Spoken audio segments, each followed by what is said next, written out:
حضرت علامہ اقبال نے فرمایا تھا، اپنی ملت پہ قیاس اقوام مغرب سے نہ کر، خاص ہے ترکیب میں قوم رسول ہاشمی۔ اسلامی نقطہ نگاہ کے مطابق دنیا میں صرف دو قومیں یعنی مسلم اور غیر مسلم ہیں، جبکہ دیگر اقوام کے نزدیک قوم کا تصور مسلمانوں سے قطعی طور پر جدا ہے، اور یہی وجہ ہے کہ ہمارے دین میں مسلمان خواہ دنیا کے کسی بھی حصے سے تعلق رکھتا ہو وہ قوم مسلم کا فرد ہے، جبکہ اس سے ہٹ کر قوموں کی تعبیر اوطان یعنی وطن کے حوالے سے کی جاتی ہے، جیسا کہ امریکہ کا رہنے والا امریکی اور فرانس کے باسی کو فرانسیسی کہا جاتا ہے۔ اور اگر ہم اپنی تاریخ سے واقف ہوں تو مسلمانوں کا سیاسی مرکز صرف مرکز خلافت ہوا کرتا تھا، جس کی سربراہی خلیفہ کا منصب ہوتا تھا، جبکہ باقی تمام حکمران خود کو سلاطین کے لقب سے ممتاز کیا کرتے تھے۔ لیکن بدقسمتی سے 20ویں صدی کی پہلی چوتھائی میں جنگ عظیم کے فوراً بعد مسلمانوں کا مرکز خلافت، جو کہ ترکی میں خلافت عثمانیہ کی صورت قائم تھا، کو ختم کر دیا گیا،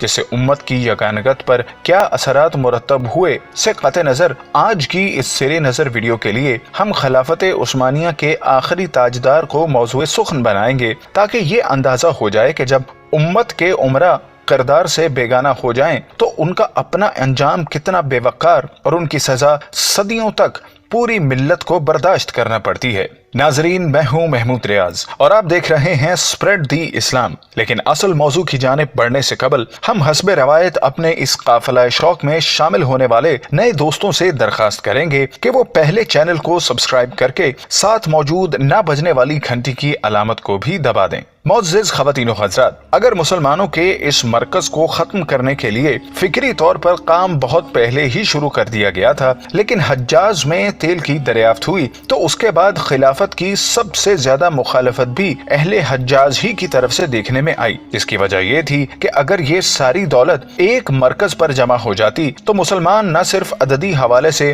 بلکہ معاشی حوالے سے بھی دنیا کی ایک بڑی قوت بن سکتے تھے، جبکہ اگر خود خلفاء کا احوال بیان کیا جائے تو سلطنت عثمانیہ دراصل بادشاہت میں تبدیل ہو چکی تھی اور ترک خلفاء سلاطین کے رحم و کرم پر تھے، اور ان کے اندر سے روح جہاد نکل جانے کے بعد مادہ پرستی کا غلبہ ہو چکا تھا۔ لیکن اس کے باوجود یہ بھرم ایک طویل عرصے تک قائم رہا، مگر جب پہلی جنگ عظیم کا آغاز ہوا تو اس وقت دولت عثمانیہ بھی یہ بھرم گنوا بیٹھی۔ ناظرین گرامی، اگر ہم ایک دفعہ پیچھے مڑ کر دیکھیں تو اندازہ ہوتا ہے کہ بظاہر یہ برائے نام حکومت بھی اتنی طاقتور تھی کہ جب امریکہ کے جہاز مراکو کے علاقے سے گزرتے اور انہیں بحری قزاق اپنا نشانہ بنا لیا کرتے تو اس وقت امریکہ نے عثمانی خلیفہ سے باقاعدہ درخواست کی تھی کہ ہمیں ان کی شر انگیزیوں سے تحفظ دیا جائے۔ لیکن جیسا کہ ہم نے عرض کیا کہ اس فتنے کو ابتدا میں خود مسلمانوں کے اندر سے اٹھایا گیا، جس کے بعد شریف مکہ کے 3 بیٹوں کو 3 علیحدہ ریاستیں دے دی گئیں، جو کہ اپنے معاملات میں بالکل آزاد حکومتیں تھیں،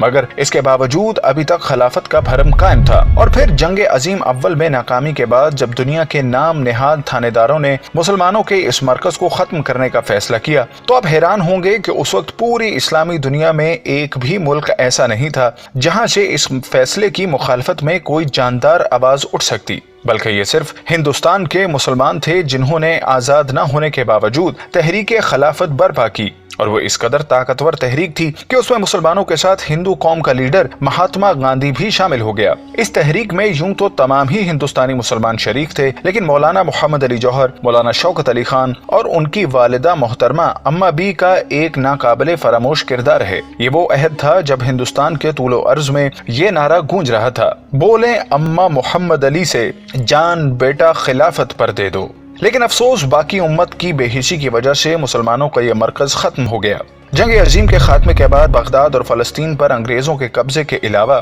سلطنت کے اور بھی کئی علاقے اتحادی قوتوں کے قبضے میں جا چکے تھے، جس کے بعد 1920 میں ایک کانفرنس کے ذریعے شام پر فرانس اور فلسطین پر برطانیہ کے تسلط کو تسلیم کر دیا گیا، جبکہ سلطان نے ایک معاہدے میں حجاز کی سلطنت کو بھی آزاد ریاست تسلیم کر لیا۔ جو کہ ترک قوم پرستوں کے نزدیک ایک ناقابل تلافی گناہ تھا، جس کے بعد 23 اپریل 1920 کو انقرہ میں مصطفیٰ کمال پاشا کی سربراہی میں ترک ملت مجلس عالمی کا اعلان کر دیا، جس نے تھوڑے ہی عرصے کے بعد آخری خلیفہ وحید الدین کو تخت سے اتار کر عارضی آئین نافذ کر دیا، جبکہ بعد ازاں اسے ایک ناپسندیدہ شخصیت قرار دے کر ملک بدر کر دیا گیا، اور پھر 1 نومبر 1922 کے ایک کالے دن کو سلطنت عثمانیہ کے خاتمے کا اعلان کر دیا۔